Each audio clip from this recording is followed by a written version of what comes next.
Hello, folks. I would like to entitle this maybe short message Eternity. But first, I would like to talk about a little thought I've had. That is that we know that Aquarius and Pisces are essentially opposites in a sense. And we know that the past 2,000 years, what we're going through now, the past 2,000 years of Pisces, what we're going through now in Aquarius is the equal opposite, essentially. It's the backside of the Bible, or what you could call Pisces kind of the Bible, I suppose, or whatever. The New Testament, it's the backside. So we're on the backside of it. So it's basically take the Bible and flip it upside down, or however you want to do it.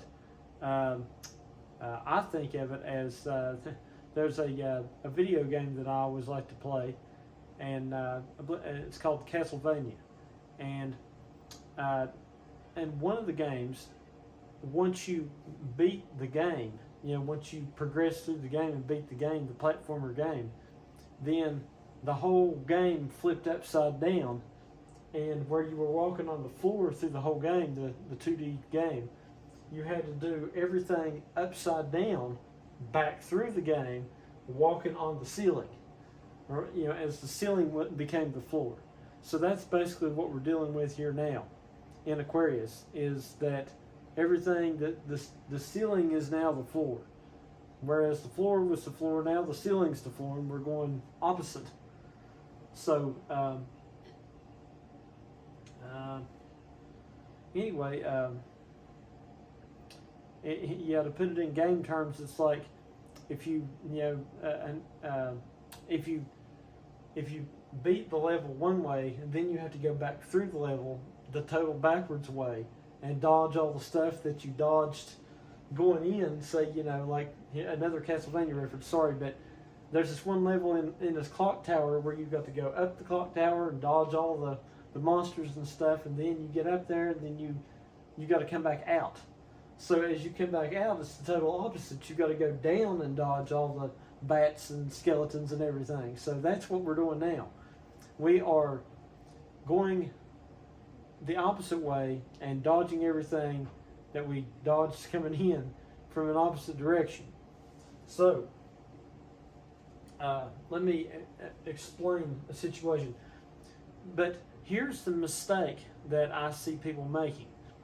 They seem to think that we had a problem, that Pisces was a problem, and that we fixed it when we went into Aquarius. So now we fixed the problem. That's not it at all. That's not it at all. You might say, well, okay. I'll just draw it out. It's more like this. Here's what's really going on. Imagine this line is your equilibrium, basically. Okay? And imagine we could start here, and go however. But this is your equilibrium. Okay? So essentially, this is what it was. Okay? Imagine this is the year 2000. This is 0, and this will be 4000. Okay, this is Aquarius. This is Pisces. Okay, so, or I could have drew it from the top and then to the bottom. However, it doesn't matter. But just remember, this is the equilibrium. I don't even know how you spell equilibrium. Equilibrium. I don't know. Whatever. I don't know how you spell it, but anyway, the equal point. Okay, I'll call it the equal point. Okay. The equalizer. Equal. Okay. All right. So everybody thinks that here's the way everybody looks at it. It's like they look at it more as though we were going like this. You know, that this was, we were down in a hole here, and then we were going up here. Okay, this was bad and this is good. No, not it at all. Not it.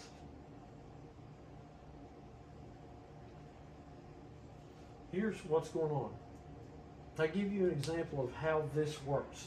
Okay, let's just imagine that the equilibrium point, which it is, in fact, the truth. Okay. All right. So the equal point is a I don't know what you call it, a tangible truth. It's the truth. Okay. Now, don't get offended by that yet, because I'll make more sense out of it here in a minute. But just imagine that this line is the truth. The equal point is the truth. Okay. All right. Of course, everybody's going to say, well, what truth? You know, well, I'm going to explain that here in just a minute, because it's a good point. But, you know, how do you define what the truth is? That's not what I'm going to get at here. Okay. It's not about how do you define what the truth is. What we have in Pisces and Aquarius is two different takes upon the concept of the truth. Okay. It's not about defining what the truth actually is. It's about, what I want to show here is how they both look at the concept, the concept of an actual truth. Okay.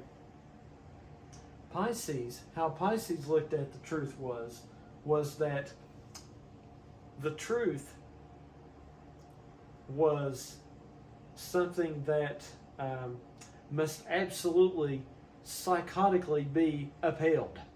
Okay. And in doing so, in being basically psychotic about trying to uphold the truth, they miss the truth. Because in Pisces, basically all the church world, what they did was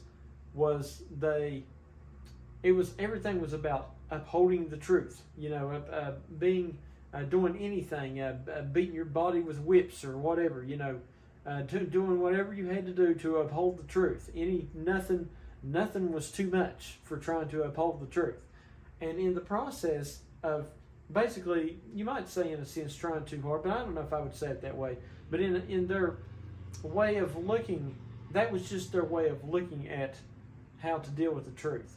But in that way of doing it, they basically missed it, because it was never about flogging your back with whips or whatever to chastise your mortal body to save your eternal soul or some nonsense like that. Okay, it was never about that. But they missed the truth. They missed the truth in looking at it that way. The message people are such a good example, because they, they kind of represent Pisces in this sense, at least to us anyway, right now. And they are so concerned about keeping the truth, that thereby doing, they have totally missed it. They're totally concerned about keeping the truth and don't have a clue what the truth is. No clue. Okay? So that's the way Pisces looked at it. Now we get over into Aquarius. Let me explain to you how Aquarius, I have noticed, looks at the truth. Aquarius, because see, Pisces was so overly concerned with keeping it. I think Aquarius basically, on the other hand, is essentially offended if you try to proclaim that there is a truth. That and also people have went through 2,000 years of being overly concerned about the truth so much that they're, I don't know what the right word would be, maybe a little mad about the fact that they just realized, hey, we were totally over concerned about this for the past 2,000 years. So they're a little bit mad about it, I think, for one thing. But so they went over into Aquarius and now they've been enlightened, to things, and they've been enlightened to that, how that they were overly concerned about the truth, so they're a little mad about it. And then B, overly, that they were messed up and overly concerned about it and suffering because of it, and they're a little mad about it. Okay, and then B, that might not be the best word. Mad might be the best word. Might not be the best word, but B is just the nature of Aquarius to, I think, not be so concerned about keeping a truth. Okay, so, or not being so concerned. Let's just say, I think that the Aquarian mindset doesn't want, just like the Piscean mindset was to have a truth and kill yourself safeguarding it. The Aquarian mindset is the opposite of that. It is the concept of just eschew, don't really go for the idea that there's a truth at all. Okay? Because now we get into all this stuff, like I started talking about it, how that now it's like, as soon as you mention the concept of, gee, there might be some, simple baseline truth, then, all you're going to hear is, from every angle now in Aquarius, is, well, how can you define what the truth is? How could you even suggest that there's a baseline truth to which we might,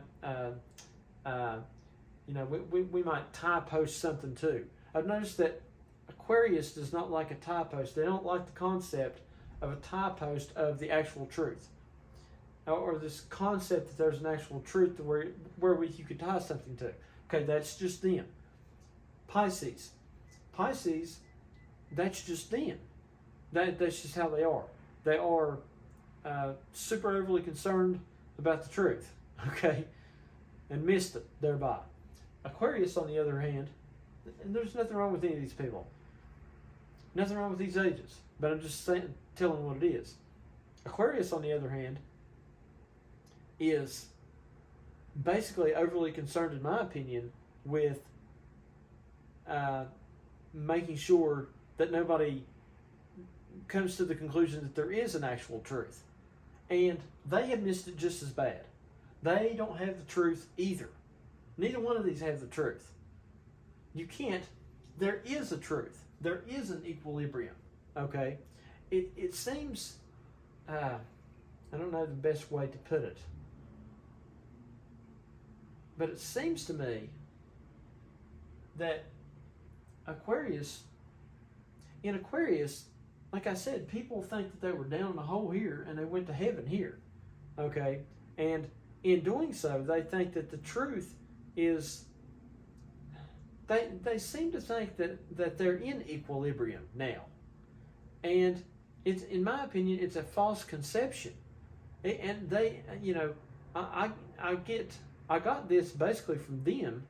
They were kind of the ones, which I was kind of working on it too, but they had kind of come up with the concept of everything, backside of the Bible, everything's backwards now. Okay, so I kind of got this concept from them, but they seem to think that they're in equilibrium now. They seem to think that the concept of not being able to proclaim a truth, that the concept of not being, I don't know if not being concerned about the truth is the right word. Maybe I could have put it better than that. But not believing that the truth is relative, they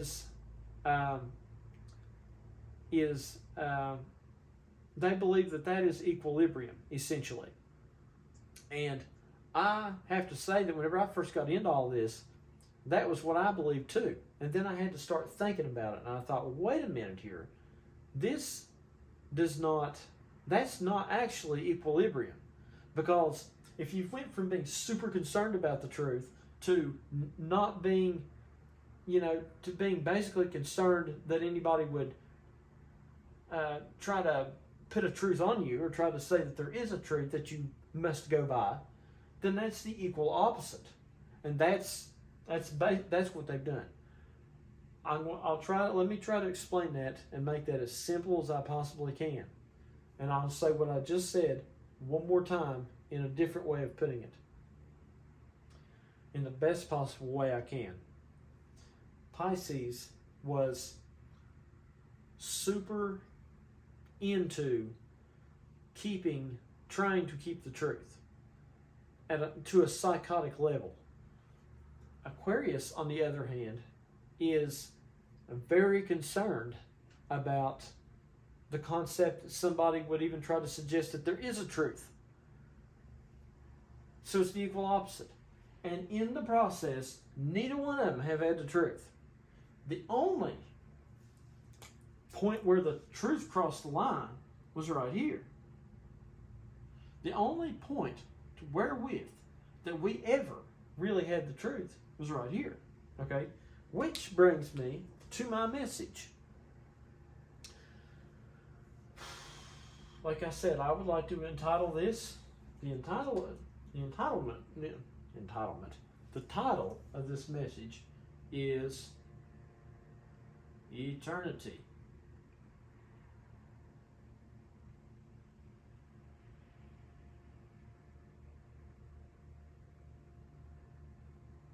Eternity. Okay? Now, let me tell a little story so that I can explain this a little better.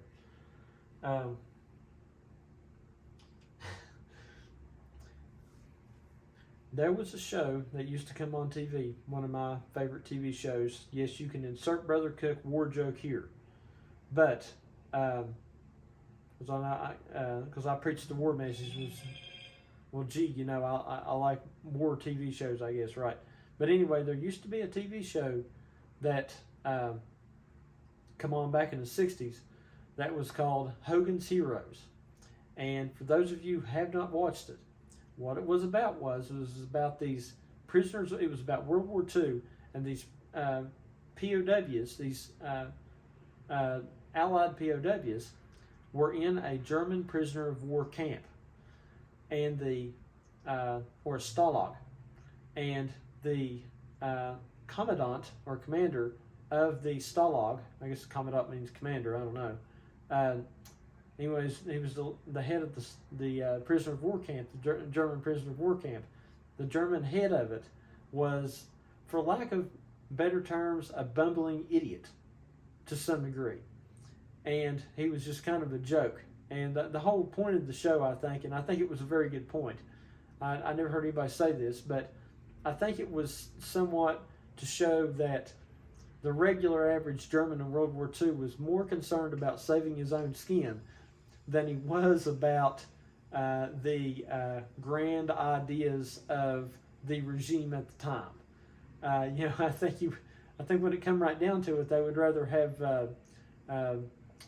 French cooking and not have been sent to rather to have been sent to the Russian front than to have died for the ideas that was the German state had at the time. I think that was kind of the joke, one part of it anyway. But said all that to say this: there was a particular episode, and I hate to get off in the weeds and do these things, but I have to. There was a particular episode where a bomb fell into, I guess it was an American bomb or an Allied bomb, fell out of an airplane and fell right into the middle of the German prisoner of war camp. Okay, so Hogan, who was a very cunning, smart Allied, he was the colonel there, the ranking American officer or Allied officer there. He was out there in the yard. They had to dismember the bomb or it was going to kill them all. Americans, Germans, Allies, you know, French, British, Americans, Germans alike. It was going to kill them all. Everybody in the camp. So they had to defuse the bomb. Okay. So they were working on the bomb. Hogan was taking it apart. And he gets down to the very end of it, and he's got two wires. I can't remember. It might have been one was a red and one was a blue. And Colonel Klink, the German bumbling idiot guy, was there with him. And they were, you know, everybody was sweating. They was like, man, you know, this is, if this goes off, we're all dead. And so anyway, Colonel Hogan, at the end of it, he has these two wires, and he knows he's got to cut one of them. And he looks at Colonel Clink, the bumbling idiot, and he says, which one should we cut? He said, one will make it blow up. If we cut one will make this bomb blow up. And if we cut if we cut the right one, then the bomb will diffuse. If we cut the wrong one, then the bomb will blow up and kill us all. And so Hogan looks at Clink and he says, which one should we cut? And Clink looks at him and says, cut, he might have said the red one. And so anyway, Colonel Hogan, they're all like closing their eyes, and he goes to snip one of them, and it turns out that he snipped the opposite one that he had told him to cut. He snipped the blue one, I guess it was a blue one, blue and a red one, something like that. And he had snipped the blue one, and then they all opened their eyes, and they hadn't been, the bomb was diffused and they didn't die. They didn't all die. But when they realized that Hogan had cut the one that Clink told him not to cut, okay? So anyway, they realized that if he had cut the one that Clink told him to cut, whenever he asked him which one should we cut, that they would have all been dead, okay? So, I hope you understand what I'm saying. So, they asked him, they said, Colonel Hogan, how did you know? How did you know to cut that one instead of the other one? Especially after Clink had told him to cut the other one. And Hogan looked at Clink and he said, well, I wasn't sure whether I would get the right one or not. But I was sure that he said, I wasn't sure whether I would pick the right one or not to cut. But I was sure that you would pick the wrong one to cut. Because he knew Clink was a bumbling idiot. So he wasn't sure of his own abilities. But he knew that this guy was such a bumbling idiot that he would guaranteed pick the wrong one. So what I want to tell you is I have learned that how you find the answer to things is that you find the bumbling idiot and learn not to do what they're doing. Okay? So, for example, in the message, our message people are the bumbling idiots. We know whatever they are saying to do, don't do it. It's a little bit of reverse psychology, you might say, I guess. But I can't tell you, and I've done this before, I can't tell you that I know which way. I'm cunning and smart, okay? I'm like Colonel Hogan of the message here. I'm quite smart, but I'm also smart enough to know, as he was, that I don't necessarily know the right way to go, okay? But I do know that these people don't know the right way to go. That much I can tell you. I don't know which way to go, but I know that they don't know which way to go, okay? So, for example, okay, the message people said that, what were all the things that they said? Are still saying today? They're saying, well, we're all waiting on a rapture, right? Okay, well, and the rapture is going to be everybody flying up in the sky and whatever, okay? All right, well, we know that was all wrong. We're not waiting on one because it already happened. And, of course, it can happen to you at any time, depending on how you look at it, but it's, it's already happened, Sunset Mountain in a sense, okay? So we're not waiting on it to happen. It's already came. So they were wrong about that. And B, because whatever they say, I know it's got to be the opposite of that. It's got to be wrong. Whatever they say has got to be wrong. I don't know which way to go, but I know what they're saying has got to be wrong. Okay? And then B, we're all going to fly up in the sky to eat the rapture, whatever, whatever. Okay? Well, we know that it wasn't that you fly up in the sky to do it. You do it right here, essentially. Okay? So, you have a rapture right here in your own mind. Rapture's revelation, right? So they were wrong on both accounts. They were completely the opposite wrong on both accounts. If we had continued to snip that wire, then we would have died. Those people out there believing that right now are in a death state. Their bomb blew up because they snipped the wrong wire. Okay, we are over here trying to figure out just exactly what to do. It's a matter now of, we know that they were wrong, but we're trying to figure out what to do over here. Okay, that's what I'm doing now. There are a lot of people out here that know that they are wrong, that know that the message people are wrong. But it's a question of, me, the Aquarius people, whatever. Everybody knows that the message are wrong. We all know that the message are wrong. But the question is, how do you proceed from here exactly? And that's what I'm trying to say is that in my best cunning, I'm trying to figure out how to proceed properly from here, knowing that they were wrong. How do we proceed from here? Okay. All right. So anyway, that brings me to my next point.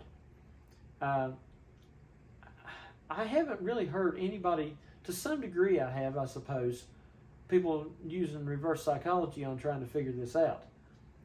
But, because I think some of it's been done over the years. But there are some things, okay, what I'm going to do is I'm going to use reverse psychology to figure out the way forward. If you know that the message, it's one thing to know that the message is wrong, but it's another thing to know. It's another thing to know to use that to your advantage. Okay, we can just say that they're wrong, and that's true. You can do that. You can perhaps conclude some things, maybe through understanding revelation. I don't know, whatever. I don't know exactly how that they concluded that the rapture was right here in your own mind as opposed to out there somewhere. I don't know if that was done by reverse psychology. I don't know just if that was just a pure revelation. I don't necessarily work on pure revelation. You could say that this is revelation. It's a revelation to you. What I sometimes use is kind of like, I don't know, science. Science probably wouldn't be the right word for it. Just cunning, as I said earlier. And you might say that it's a revelation to use cunning to try to figure things out. So that might be true too. So it might still be a revelation, but to me, it's just as much cunning and good deductive reasoning as it is revelation, in my opinion. A lot of the things that I've figured out have been really, truly, I kind of think, just purely deductive reasoning and not necessarily a revelation. Although you could say that, the idea to use deductive reasoning to try to figure things out as opposed to whatever else might itself be a revelation. So that's an interesting back and forth thought process. Okay, but nonetheless, I'm going to use some deductive reasoning here today. So we've talked about things like the rapture. We talked about things like heaven and hell. Where are these places at? Or are they places? Whatever. Okay, and I'm not going to talk about those things today. I've talked about those before. I agree. I disagree with the Pisceans. I disagree with the Aquarians on those. I do not believe that heaven and hell is out there somewhere beyond a star somewhere, nor do I believe it's a dimension that you cannot see out here. I don't believe either one. I believe it's purely right here. Just exactly like the rapture was right here, I believe it's right here. It's in people. Now the heaven and hell might be dimensional within a person. You might look at it that way, but I don't look at it as though it's a unseen dimension, as in some sort of unseen dimension like the popular concepts, whether you're in the Message or a lot of TV shows or anything now that are all running with this concept of the other dimensions that you can't see. I don't believe that either. Okay, but anyway, that's not where I wanted to go today. I've said that before. I might say that again in some other message. If anybody wants to look that up, it's in I can't remember one of my messages, but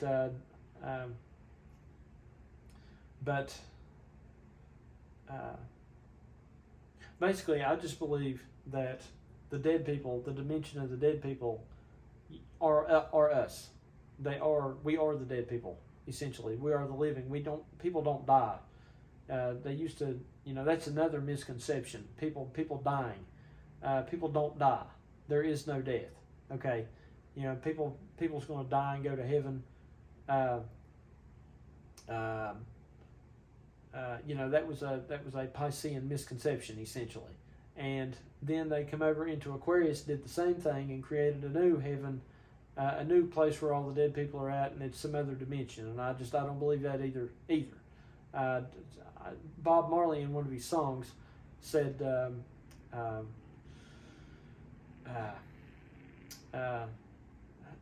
dying. Well, how's it go? Dying, going to heaven, schism. We're sick and tired of your dying in your heaven, schism. We know and we understand Almighty God is a living man. Okay, so I don't believe in this dying, going to heaven, whether it's out there somewhere, or whether it's it's all the dead people are around me here, some other dimension. I don't believe that either. I believe that it's all right here. That's why that whenever you have a son or a daughter, that they look like you, because they are you. You didn't go anywhere. Whenever your body gets old and decrepitates, you ain't going nowhere because you are them. You are your grandparents. They don't go anywhere. I see my grandma and grandpas all over the place. Every time I look at somebody, I see them. They didn't go anywhere. We don't go anywhere, folks. Okay. So anyway, but that's just another thing that I'm trying to say. You have to use deductive reasoning on to try to figure out. And like rapture, heaven, there's so many of them. Okay, so anyway, I wanted to get to eternity. So here's what I want to find out. I want to find out. We've had this concept. Let's use all that reasoning, all that revelation reasoning, whatever you want to call it, and let's apply it to the concept of eternity, because I've heard it done. With the rapture, with heaven and hell, whatever. But I hadn't necessarily heard it done with eternity. Maybe it has been, but they probably, I'm guessing, didn't come to the conclusion I'm getting ready to tell you about it. And that's one thing that I would like to say is that with my messages, in my opinion, here are the messages that I like all through the years. A lot of people can preach and they can come up with and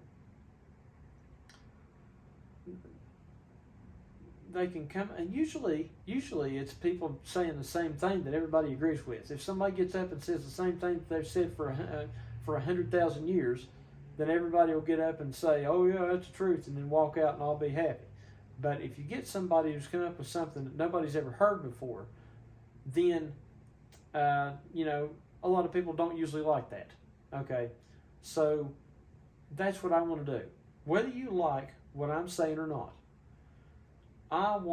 my aim is to come up with something that you will walk away after hearing it and say, well, I might not agree with that, but I have never heard that before. Okay, so to me, it's a good indicator that something might, in fact, be the truth if you've never heard it before. Because all the things that I found to be truth for their relative times were things that I had basically never heard before. Some of the things I had already conceived in my own mind, but I hadn't perhaps heard them that way.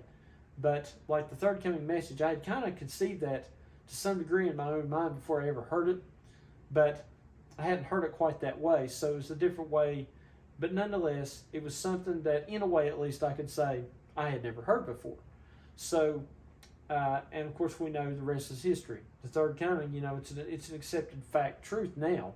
It's it's not like it's something that's hid under a bushel, to put it in biblical terms. when they say hid under a bushel or something like that. Anyway, but now it's worldwide. It's people have heard it. People around the globe have heard it. So it's and it was something that nobody had heard before. Essentially. So that's what I want to do. I want to find things. I want to tell you something that you've never heard before. And you might walk out of here saying, you know, I don't believe that. I've never, but you won't be able to, at least I hope, be able to say, well, I've heard that before. You know, I'm going to tell you, I'm going to do my damnedest to tell you something that you ain't never heard before. And you know, to say that it's right, well, I can't necessarily tell you that it's right. But I can tell you that all things that I have never and we have never heard before have quite a good track record of, in fact, being right. Okay, for example, you know, the rapture. Okay, well, who had ever heard that the rapture was a revelation and not some flying up in the sky? Nobody. But guess what? That turned out to be right, didn't it? Okay, so let me try to drop another one on you. Okay, eternity. What is eternity? Okay, well, I don't know. Okay, but let's apply my theory from earlier. Eternity, well, I don't know. I could speculate. But I know that whatever the message people, for example, are saying, are defining eternity as, well, it can't be that. It's going to be the opposite of whatever they say it is. Okay, it's going to be the opposite of what everybody has said that it is for all this longest time. Okay, it's got to, and it can't be what the Aquarians think it is either. Okay, it cannot be what all these people are saying that it is. Okay, but to simplify it for a little bit, let's just use the traditional version of it. I could go into how the Aquarian version is not correct either, probably what they believe, but that's harder to do. Let's make it simple. Well, I'll get to that. Okay. So, but let's just use the message. Start with the message, and I'll end up with the Aquarian version and try to explain this. But let's get back to the basics first. Do the basics first. So, the message people, all the church people, all the Pentecostals and Baptists, and all them people. Okay, what did they believe that eternity was? Well, eternity, and now, you know, it's a pretty common theme definition of it. Well, eternity, you know, if you ask them, here's what they'd say. Well, eternity is all of time. It's all points of time, Brother Cook. And it's just all time. It's just, you know, it's never ending. It's just every point of time. It's just never ending. You know, it's just, you know, whatever. It's okay. And then, and I'm like, okay, well, how do we get there? And then, you know, they would say, well, we're just waiting on the rapture to come. Of course, they believe in the old version of rapture, you know. Indulge me a minute here. Well, we're just waiting on the rapture to come. Or you die and you get to go there if you've been a good boy and you get to go to heaven and all this, you know, with all their other crazy ideas. Okay. So anyway, essentially, simplified. Eternity is all time, and we're waiting to get there. One way or another, whether you rapture out or you die, according to their crazy ideas of it, we're waiting, nonetheless, how you get there. We're waiting to get there. We haven't got to eternity yet, right? Okay, according to their ideas of it.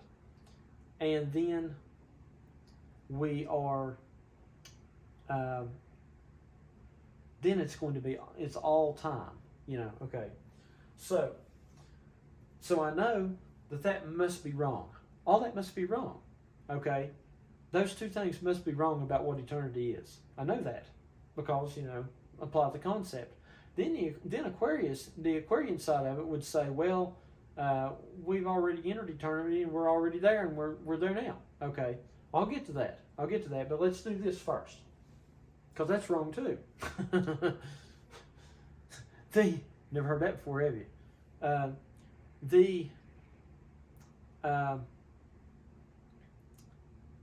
The message people did a great job in explaining this to me, because I know that they must be wrong. So eternity is, we're waiting on it. It's not here yet. We're waiting on it. Now that's got to be wrong. Okay, eternity, if they say that we're waiting on it to happen, then it must have already happened.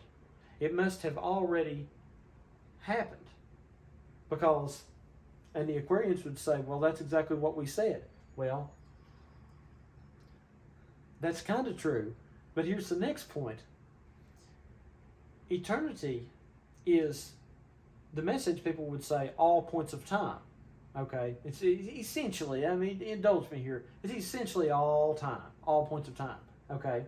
So the Aquarians believe that we have went into eternity, and we're in eternity now. Okay? All right? The message people say that let's use the message people version, it's simpler. The message people say that eternity is all points of time. Okay? Well, if eternity to them is all points of time, then I suggest that eternity cannot be all points of time, because that's what they said, and whatever they said has got to be wrong. Eternity must be one singular point of time. It cannot be all points of time. The Aquarians made a version of it that is, say, we're already there and we're in it now. Okay, they took eternity and they just flipped it and made it fit their version of everything. Okay, and they say we were waiting on it, because they opposite, like I said, they go opposite. Okay, they're opposite of Pisces in a sense, but no, really not in a sense, they just are.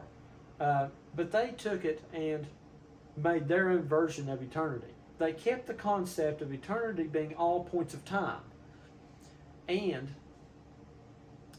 because Aquarius keeps the church, it's a funny thing. I'm getting ready to tell you all something. Aquarius they keep the church mentality of things. They just flip it. They don't fix it. They just flip it. Okay? They took heaven and hell and they made it dimensional. So they didn't fix it. They just Aquarianized it. Okay? Which didn't really work. It just didn't work. Okay? It didn't fix the problem. They just Aquarianized it. Okay? They just took a problem and made another problem out of it, essentially. And now they've took this concept of eternity and they said, well, the difference is now is that rather than waiting for eternity, we're in eternity. Okay? So that's but they kept the concept of eternity as it was, basically. Just like that they kept the concept of this heaven and hell place that you go to that you can't see the dead people, and it just made it dimensional and you still can't see the dead people. It didn't solve anything. It's just become a scientific version of heaven and hell, which is what Aquarius is. It's science versus religion. Okay, so it's a scientific version of heaven and hell. So now they've took eternity and they've made it to where, well, we're in eternity. Okay, but it's the same version of eternity, essentially. It's just now we're in it. Okay, but it's still ever existing. Okay, and I'm not saying in some regard that we're not in eternity. I want to make a disclaimer here, because that would take a little bit more defining. But let me talk about what I want to talk about here, and then maybe you guys will see where I'm going with this.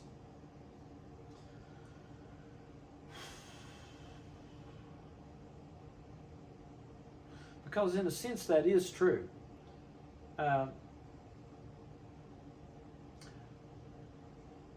But perhaps in a sense you could also say that in times past, at least, it would have been true that heaven and hell was out beyond the stars. I know that's going to open up a can of worms, but you know, if they emphatically believe that so much, then perhaps it took on a truth of its own. And so anyway, that's one thing. That's something I've debated for a long time. So I'm not going to necessarily go with that, but let me get back on point. So eternity. Let me just tell you all what I know here, and then maybe you'll be able to figure this out. See where the hell I'm going with this. Eternity was we're waiting to get to eternity, and eternity is all of time. Okay, so I know that those are wrong. if we're waiting to get there, then they say we're waiting to get there, then I know that we must have already passed eternity. It must have already been passed.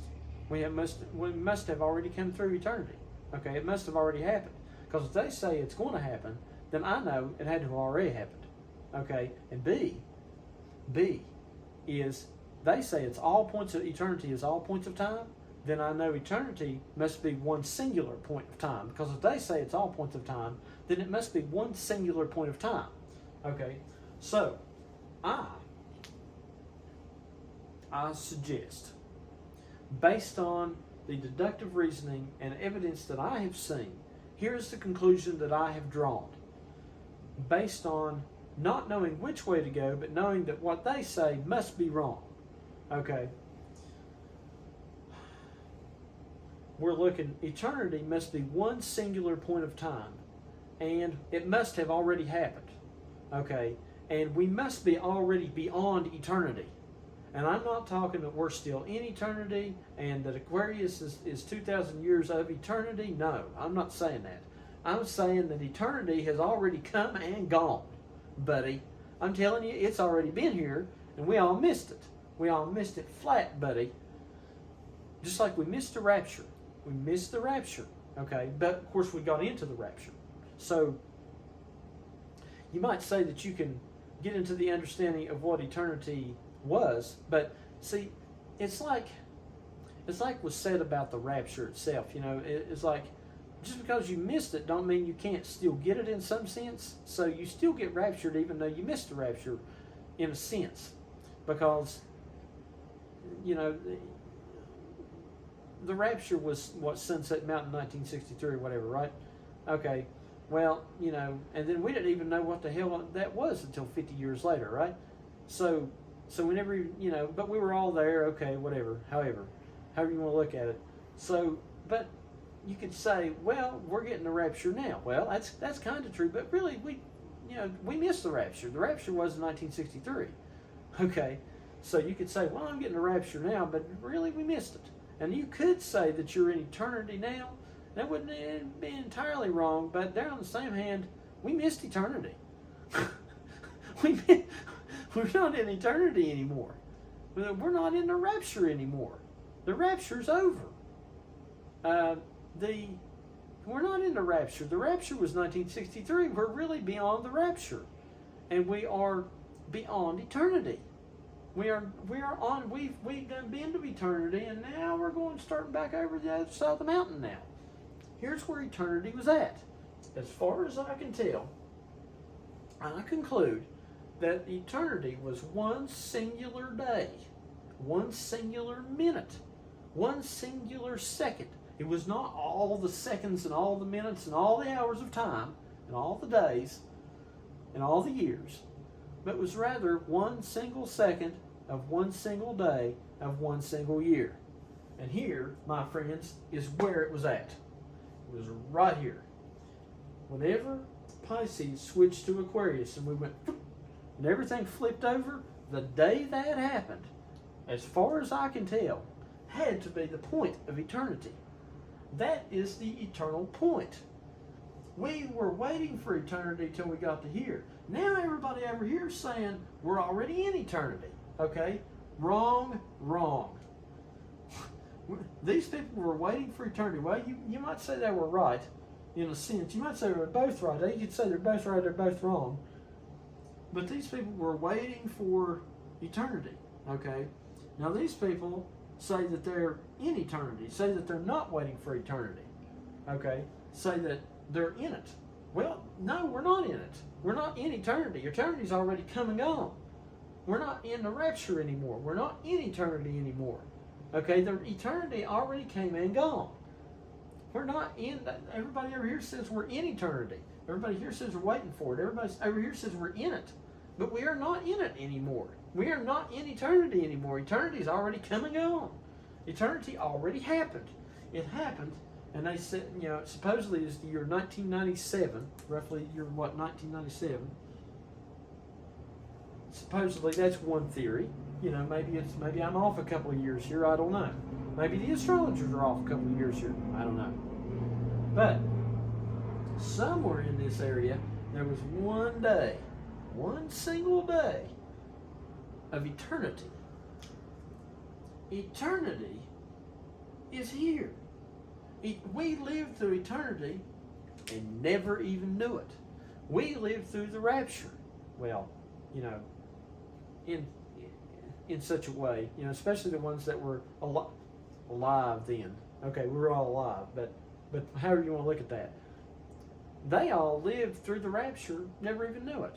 You know, here goes William Branham, you know, going to Sunset Mountain, you know, the cloud and everything, and, you know, he just comes down and everybody just goes on like no big deal, right? Okay, you know, even all of us message sons and daughters that knew about all these things, we just kept right on going, never even knew anything until one day it occurred, you know, gee, it was already over. Okay, so here we go. We have went through eternity and never even knew it happened. What? I thought we were in eternity now. No, the hell we ain't. We're not in eternity. We are not in eternity. Eternity's already happened. The rapture already happened, and we went right through it, didn't know any better. You know, like he said about what William Branham said about Jesus, the Messiah come, and then Jews went right on, never even knew it happened. Okay, it happens all the time, right? You know, it's later than you think, right? Okay, so the rapture happened. Everybody went right on 50 years, never even knew it happened. Okay, till the third coming came along and sorted it out. All right, now since 1997, how many years is that? 27, what, 20? Man, is my car that old? 27 years? Yeah, I guess so. Somewhere in that area. I got a 1998 car. So, so anyway, so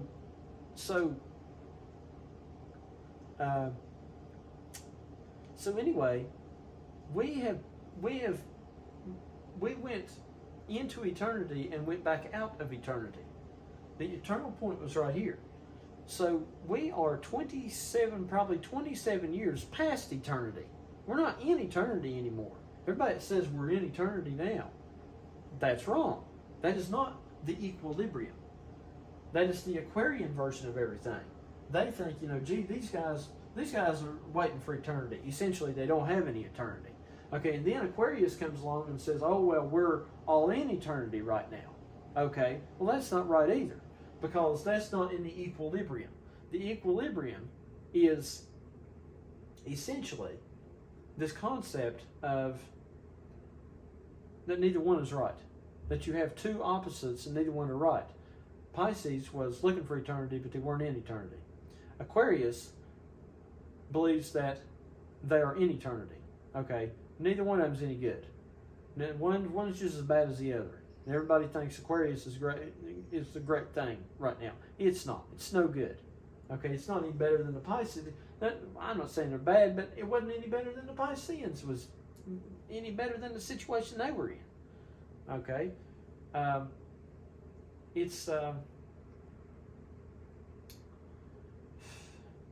one's just no good. They're no good. Neither one of them's going to tell you the equilibrium, the truth. Okay, because the Aquarians will say, we're in eternity. Well, that's wrong. Then the Pisceans will say, well, we're waiting on eternity. That's wrong. Neither one of them's right. Okay, my wife, after one of my sermons, said, I was trying to explain, you know, the message now, what it really is, what the equilibrium is. I have been preaching the equilibrium all throughout. I preach the equilibrium. Okay. My wife asked me, because I was talking about how that, you know, I said, I'm always saying, well, the Aquarian's message is not the right message. And I said, well, the Piscean's message, because we've been saying that for a long time, the Piscean message is not right. Then I finally got over here and I got enough of a good belly full of this Aquarian message, and I said, something ain't right here. I said, this ain't right either. I said, but I had to go through it to get that. You know, it was a fine thing to go through at the time. And it was right at the time in a sense, because, you know, you have to do those things. But I got enough of a belly full of this Aquarian message, and I said, wait a minute. I said, this ain't exactly right here either. I said, there ain't no way that this could be right either. I said, You know, you call me skeptical if you want, but gee, you know, it's hard not to be skeptical after you come through the message. I mean, you know, it's you know, anybody's ever been through that, and you know, been made a cult member of the message, then you know, after you come out of that, well, you know, you're rightfully a little skeptical of things, you know, just a little bit. And I wasn't saying I wasn't terribly skeptical of Aquarius, and I wasn't skeptical of it at all to start with, but anyway.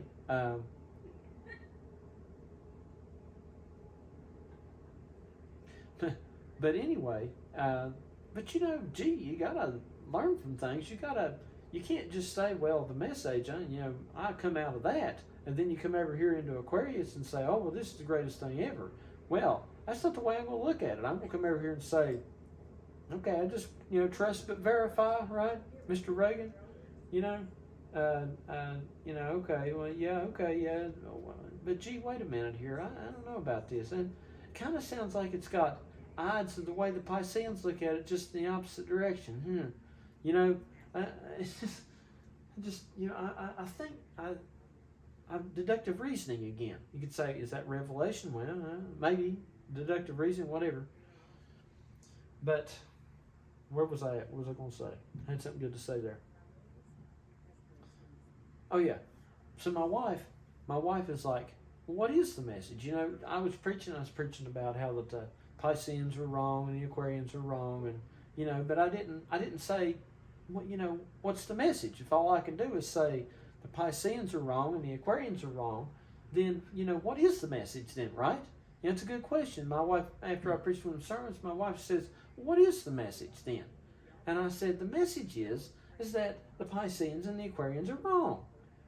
That everybody's looking. If you want to look, you can't look for. I don't have a message to tell you. That is the message. The message is that they're all wrong.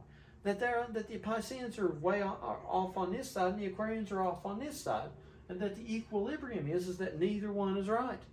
Okay, that's the equilibrium. It's the one extreme side of way of looking at things to the other extreme side of way of looking at things. And then you've got the equilibrium in the middle, which is neither one. Look. What was, you know, we all talk about William Branham's message, right? William Branham's message, okay? What was William Branham's message? William Branham's message was to tell you that, gee, the Baptists and the Pentecostals are all wrong. One's too hard and one's too soft. You know, my porridge is just right. Gee, okay, look, that is the message, folks. It's the same message today. I'm preaching to you the same message that William Branham preached then. He preached his message. What now we call it William Branham's message. But William Branham's message was essentially only to say that both sides were wrong. If you went to, you know, I'm sure somebody in 1963 went up to William Branham and said, but you said that these guys are wrong, and you said that these guys are wrong, but what is the message, William Branham? I think he would have probably looked at him and said, you just said it, that those guys are wrong, and that those guys over here on the opposite side are wrong too. That is the message. That's the message. The message of the equilibrium is that these guys suck and these guys suck. That's it. That is the message.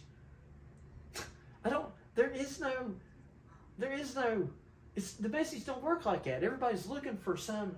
That's probably why that whenever they you know, William Branham was asking, well, you know, he took the questions in the Conduct Order Doctrine book or whatever, right? I never read it, but I was told that, you know, they kept asking him. He got mad because they kept asking him questions about, you know, he was writing in and asking him, because he said, you know, ask me questions, and I'll answer your questions or whatever. So they wrote in and they kept asking, Brother Branham, can I cut my hair? Can I dye my hair? Can I cut my fingernails? Or what the fuck ever they said, I don't know. And he's like, and at some point he's like, oh God, how am I? They totally missed what he was saying. They were looking for there to be some message to tell them what to do. And there was no such a thing. It was just simply to say the Baptists are wrong, they're off on one side, the Pentecostals are wrong, they're off on the other. That was it. Find me anywhere where he ever said anything other than that. That's all his message basically was saying that these guys are wrong and these guys are wrong. That's all he ever said. And by by crucifying his message, they had crucified Christ. By being too extreme on one side or too extreme on the other, they had crucified the equilibrium. Well, that's what's going on here, folks. You want to find your Christ crucified in 2024? It's this message right here I'm preaching right now to you. This is Christ crucified right here. Because the Aquarians have crucified my ideas, and the Pisceans have crucified my ideas. Neither one of them. I can't go talk to anybody. Everybody's going to crucify it from one side or the other. It gets crucified every time I try to preach it. And it don't matter where. I gave the example one time. I was on Facebook one time. I don't have Facebook no more, thankfully. To put it in Piscean terms, thank God. I don't have that crap no more. But anyway, you might say I've ascended. But I was on Facebook one time, and there was two people arguing. One was arguing basically what would have equated to a Piscean side, and one was arguing what would equate to an Aquarian side of way of looking at things. And I got in there and said, gee guys, could it be somewhere in the middle? And you know what? Both of them deleted me. All I did was say, hey, could it be something in the middle? And both of them deleted me. You talking about getting crucified, folks. You talking about how do you gotta do pretty dang good, in my opinion. I thought that was the greatest thing ever, to be able to say one thing but get deleted by both opposing sides all at the same time. I knew I had hit nirvana. I knew I had hit that eternal point when that happened. I knew that. I knew I was on the right track whenever I could say one thing and have both sides delete me. I knew it. I knew I had found it. Eureka! I had found it. And so anyway, there's the message. The message is, you want the message for your day and hour right now in 2024? Here's the message for you. Look. William Branham said, well, the Baptists suck. He didn't say it that way. But he said, well, the Baptists they're off on this end, and whatever. And the Pentecostals, well, they went way off on this end, and that's all he said. That was it. That was what the message was. And here's what I'm going to tell you. Here's what the message is. Let me reiterate one more time. Here's the message. Look. Let's do it this way. It'd be more fun this way. What is the great grand message that's going to save us all in 2024? In today's world? Brother Cook, you claim you've got the message that's going to, that you've got the understanding. What is this great understanding that you claim that you have? Well, the Pisceans suck, and, the Aquarians suck too. There's your message. Everybody sucks. Yeah, there's your message. What is this great message that's going to bring us this grand state of epiphany, Brother Cook? Everybody sucks. Everybody sucks. That's what the message is. Everybody sucks. Piscean mentality sucks. Aquarian mentality sucks. Eternity's already happened. It was in 1997. Okay, we've already come through it. We're not in eternity anymore. We are what was it, Buzz Lightyear in Toy Story, to infinity and beyond. Well, how do you go beyond infinity, right? Okay, this starting to sound like little kids whenever we would fight and say, well, I hate you. I hate you times 100. Then it'd be like, well, I hate you times 1,000. And be like, well, I hate you times infinity.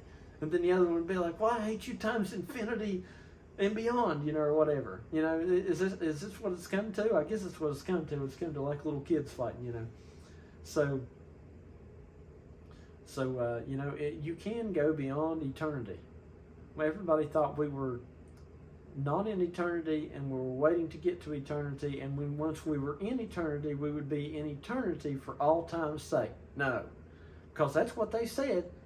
Well, that must be wrong. Eternity is something that we were waiting to get into. Happened. And then we got back out of it again. Not that we were not in it and we were going to get to it. Not that we were not in it, we were going to get to it, and that we were going to stay in it. We're not in eternity. We have already crossed through eternity, and now we're going back around the loop in the opposite form, in the age of Aquarius, back to where we started. And we have already passed eternity. We're beyond eternity. We are not in eternity. We are beyond eternity. Beyond it. And we're not in it. Eternity already happened. I'll tell y'all something else. That's a simple message. That's as simple as you can get. That's efficient. We're going to have to do things efficiently. Okay? You have to have a simple message. I used to listen whenever I got to the third coming and started hearing the Aquarian side of things. I used to listen to the message all the time. And I would always sit back and listen to it and be like, yeah, that's good, but there's something in it that I don't like. There's something there that just don't work. It was too complicated. It was too complicated. And I'm going to tell you all, this Aquarian message out here is too complicated. It ain't that I can't understand it. It don't go over my head. But it's just that it's too complicated. It's unnecessarily complicated. You don't need dimensions in the way that the dimensions are being portrayed. There are dimensions, but put them right here. Don't have them out here somewhere. I don't need this complication of some dead people running around out here that I can't see. Okay, I'm tired of that stuff. That's churchy to me. Aquarius is the opposite form of church, but it's got the same crap. It's got that same feeling of that church crap, but in an opposite form. I don't want no more church crap. I want everything to be very simple. I want the dead people to be me. Or the alive people. There are no dead people. Okay? Christians don't die, right? Okay. So I want the people that I can see to be the dead people, if you will, the dead people. All right? I want this stuff to be simplified down. And I'm going to tell y'all something. Everything that's going on out here, I see it all around me. It irritates me and annoys me. All this stuff that we go through on a daily basis of trying to deal with everything from batteries, just simple things out here. Just, things that we take for granted, like cars and batteries and everybody, all on these electric cars and all this stuff, everything that's going on around us in the world out here. Normal stuff, everyday stuff that we see on the news or whatever. It's all too complicated, okay? For example, electric cars. Electric cars are not within the means of the average person. It's an overcomplication. This high technology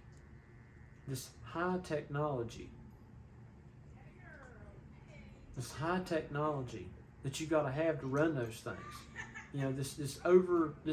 It's like working on cars. Just for an example, when we used to work on cars, before the computers come along, even after the computers come along, there was a simple computer and you could work on it fairly easily. But now it's just ridiculous. You can't. Everything's overblown now. Everything is overblown and ridiculous. You just can't deal with it anymore. And the average person just can't deal with it anymore. The average person, what I'm saying is that the average person in the world now is going to have to find some very efficient way to live. Okay, I'm just going to say it. Things don't seem to be getting any better, folks. Economic conditions don't seem to be getting any better. Okay, you can hope whoever's going to get elected in your respective country and solve everything. I don't think it's probably going to happen. I think things are probably going to continue to get worse. Okay, because it would make sense that we've hit the eternal perfect point, and we seem to have been on a downward spiral of overblown high technology since. Now it's like, AI is going to save us. Artificial intelligence is going to save us. And I'm like, well, yeah, people's always trying to tell you that something's going to save you. It used to be that the Jesus version of Jesus Church was going to save you. Now it's AI and science is going to save you. Religion used to save you. Now artificial intelligence and science is going to save us. No, baloney. Take your Aquarian bullshit and shove it up your asshole.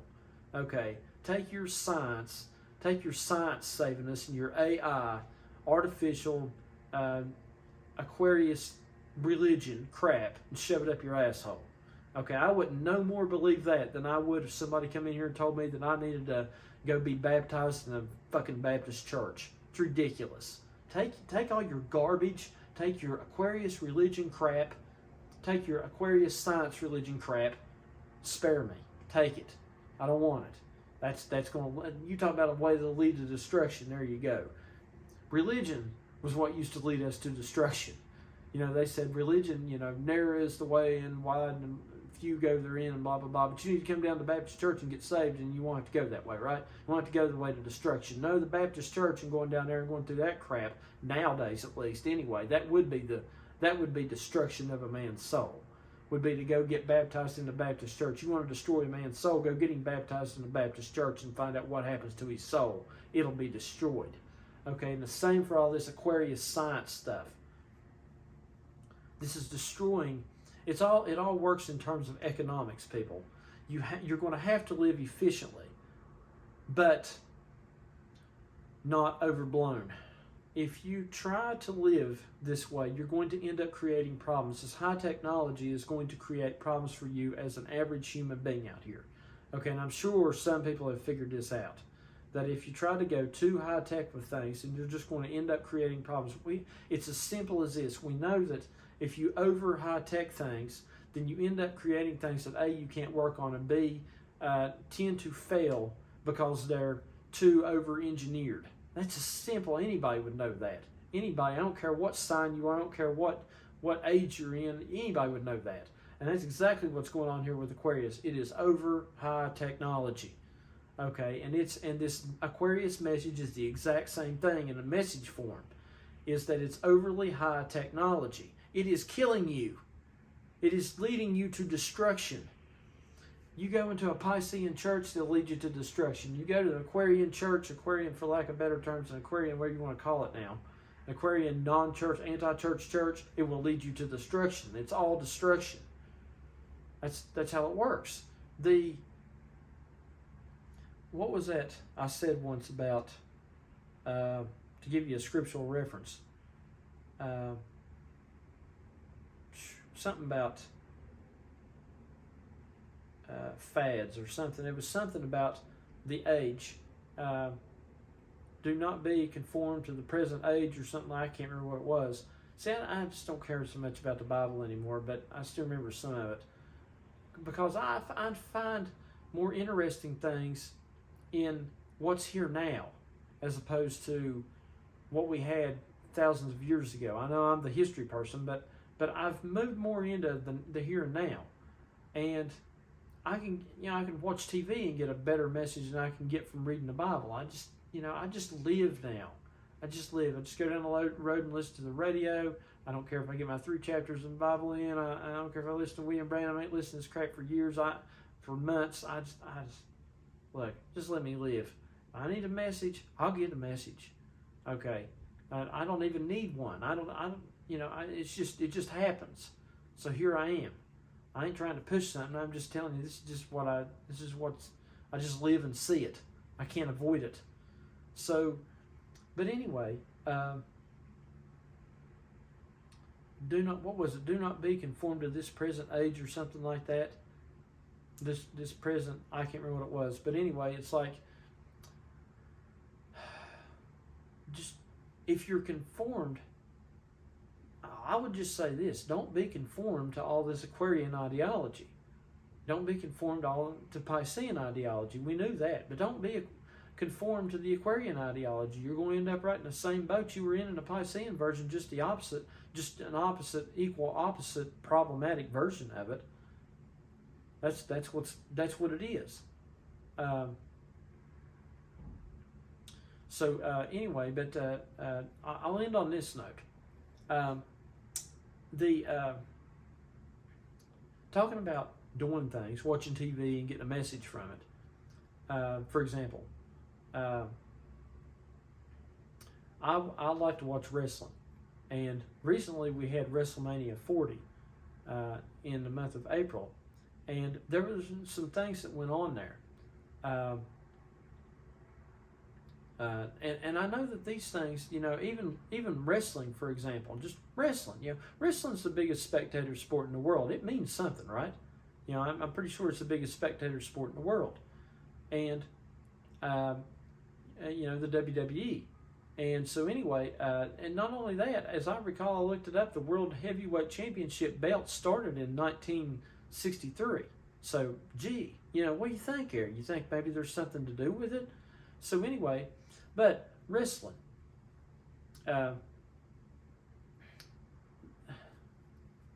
Man, this could be a sermon of its own, but I'll try to condense it down real quick. We just had wrestling on April the 8th, as I recall, WrestleMania 40, WrestleMania XL, right?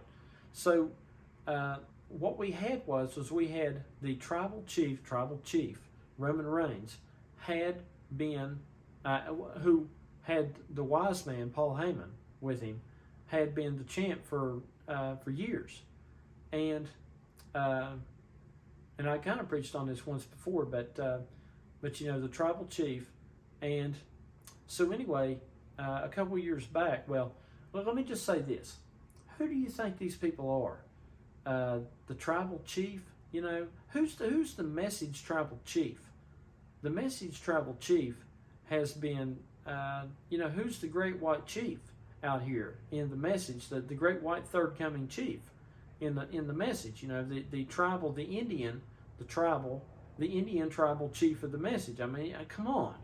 It's pretty obvious to me that there seems to be some sort of a parallel there, and then a couple of years back, so you got the tribal chief with the wise man.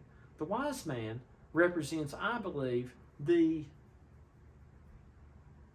Paul Heyman. Paul Heyman is like the promoter of Roman Reigns, of the tribal chief Roman Reigns, or was, or still is, I guess. And he's known as the wise man because he'd been through several of these guys, these big name guys, and he'd been he's like the promoter, the guy who orchestrates things, knows how to orchestrate things. And he's the wise man. They call him the wise man. Well, the wise man represents that the tribal chief has had the wise saying, the wise way of doing things, because the wise man is with him. The wise man, the proverbial word man, or whatever, however you want to look at that, And I don't look at the word man as though it's like we used to at all, but I don't believe that at all. But it's still representative. So the wise man is with the tribal chief. Gee, you've got the tribal chief out here, and the message has been in the message, reigned for forever here. And then just like Roman Reigns did, the tribal chief, the tribal Indian chief of the message. And he's had the wise man. He's been the wise man, essentially. And not only that, a couple years ago, I think it was WrestleMania 38, maybe 39, I think it was 2 years ago,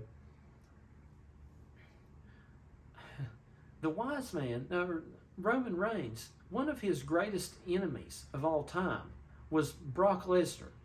Brock Lesnar was, for those of you who don't watch wrestling, whatever, maybe some of you do, you might enjoy this. Brock Lesnar was known as the Beast Incarnate. Okay, not only that, so Roman Reigns, the tribal Indian chief, had to overcome the Beast Incarnate. I see all this stuff and I'm like, do they know what they're writing here? Do these guys know what they're doing, or is it, how did they figure this out? Did they know whenever they started this belt in 1963 of all other years that there was something going on here? And so anyway, and then not only that, before at WrestleMania 38, I think after Roman Reigns, or 39, I think after Roman Reigns he had defeated maybe the Beast Incarnate Brock Lesnar one time. It was Roman Reigns, and then it was. I don't know if this was at WrestleMania, but at some point, Brock Lesnar, the Beast Incarnate, had to fight a guy named Bobby Lashley, who is known as the Almighty. So you had the Almighty fighting the Beast Incarnate, and then you got the Tribal Chief over here with the Wise Man, and I'm like, am I the only one seeing this?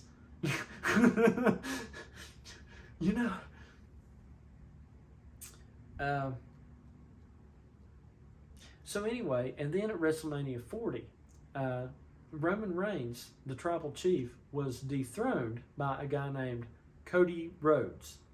Okay, so the Tribal Chief, as of about April the 8th, is no longer the reigning World Heavyweight Champion or whatever.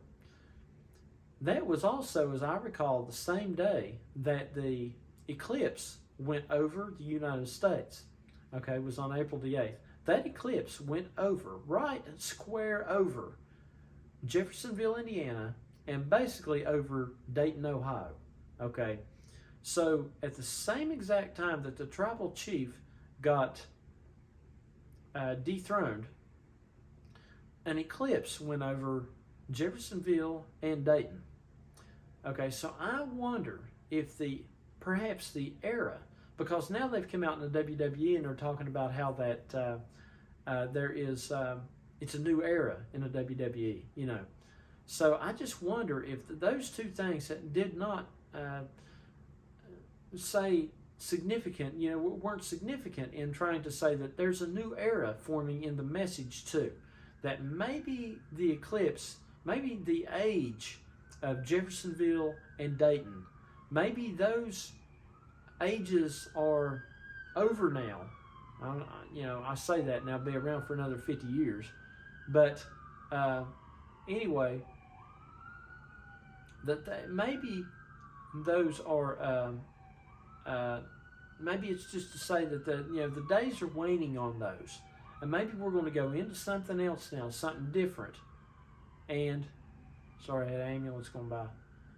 And we're going to go into something different now that just like the WWE is going into a new thing, perhaps the message out here is going into a new thing too. So, anyway,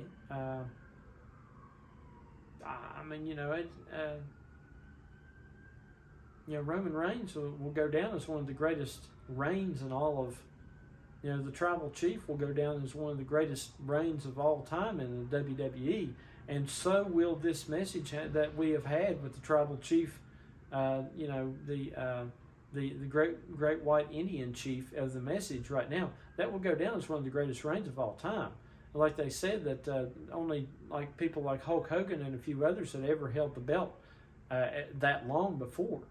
And that's that's about the way I'd look at it. You've got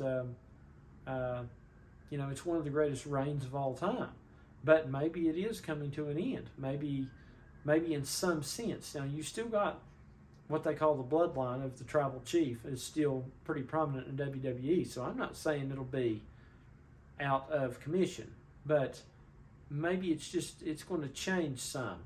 And maybe there might be a new day dawning on this message. If the WWE can be used as any form of reference, which it seems like it can, just guessing. And here's another thing, and I'll leave on this point. I also want to try to figure out what's going to happen in the future. And we can assume that Paul Heyman, the wise man, is probably, if he doesn't retire, is probably a good example of what will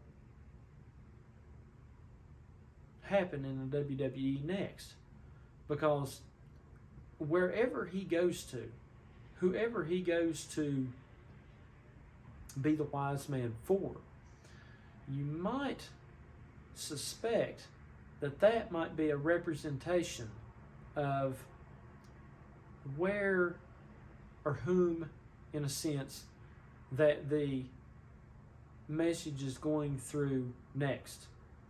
And I don't know. I suspect. Like I say, I realize this is going to be difficult. This little segment here has been difficult to explain to somebody who doesn't watch wrestling. But for those of you who do, I suspect Paul Heyman, he might end up, I don't know if he's going to be like Cody Rhodes' guy or it might be LA Knight. I don't know. He might just retire. I don't know. But there is one guy that's kind of interesting to me, is a guy named LA Knight, also known as the Megastar, that he's basically a throwback to what is called the Attitude Era in the WWE. I guess it was WWF at the time, but the Attitude Era, which was back in about 96, 97, 98, 99, 2000. And they called it the Attitude Era. And they said that they were talking about how that things were selling out in the WWE right now that hadn't been sold out since the Attitude Era. And so I just wonder if that era at about the year 2000, there or thereabouts, whenever everything switched over, the eternal point, as I said. I wonder if, because LA Knight is a throwback to that era. He's like, Stone Cold Steve Austin, who was like the guy back then, everybody compares him to Stone Cold Steve Austin. And so I wonder if he's not like perhaps the theme in wrestling of what I'm talking about here. Just a thought. I don't know. Could be Cody Rhodes. I don't know. Could be somebody else entirely. Maybe somebody else is Cody Rhodes. Maybe some other message out here is Cody Rhodes. I don't know. But I'm just saying what I'm saying here. I'm not saying I have the answer, but I am saying that as far as I can tell, these guys must not have the answer. I don't know the right way. I'm like Colonel Hogan. The whole point here is I'm like Colonel Hogan cutting that bomb wire. I don't know which one's right, but I know these guys are wrong. I know that the Piscean sides are wrong, and I know that the Aquarian sides are wrong. They're all wrong. I know that they're wrong. I don't know which way to go. I don't know what's going to happen from here, but I do know that they're wrong. That's the message. The message is, I don't know the right way to go. I'm not saying there is a right way to go, or that there is a way to go. I think that, to me, the way to go is to recognize that these guys are all wrong. That's the simplest message that I've ever heard. Oh, yeah. One more thing I was going to say while I got you. We're going to have to simplify things, or I don't think we're going to make it. Because the economic situation is, as it continues to get worse and worse and worse, which don't seem like it's going to let up. Talking about gas being $5 a gallon in the summer. Well, that's going to, everything's going to inflate even worse than it already is. So, from what I can tell, we're going to have to find, modern technology is not going to save us, is what I'm saying. Because, A, we're not going to have enough money for modern technologies. The average person is not going to be able to afford that. So that's not going to be the way to proceed forward. Modern technology is not. In some ways. I'm not against modern technology and whatever. But in some ways. But what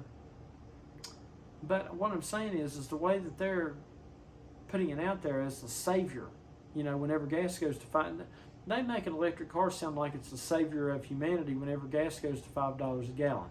Well, not when you don't have hardly enough money to even afford a motorcycle. Electric car is not going to work.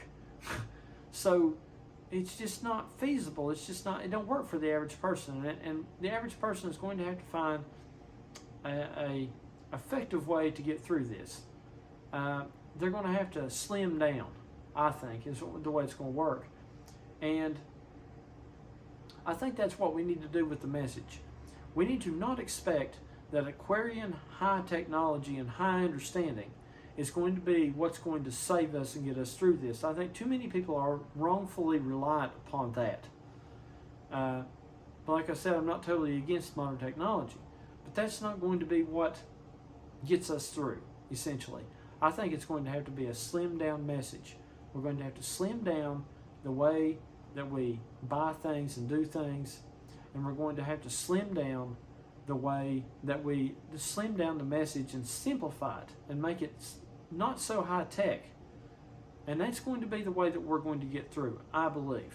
That's my opinion. I believe it's a damn good one. And that's the bottom line, because Stone Cold said so.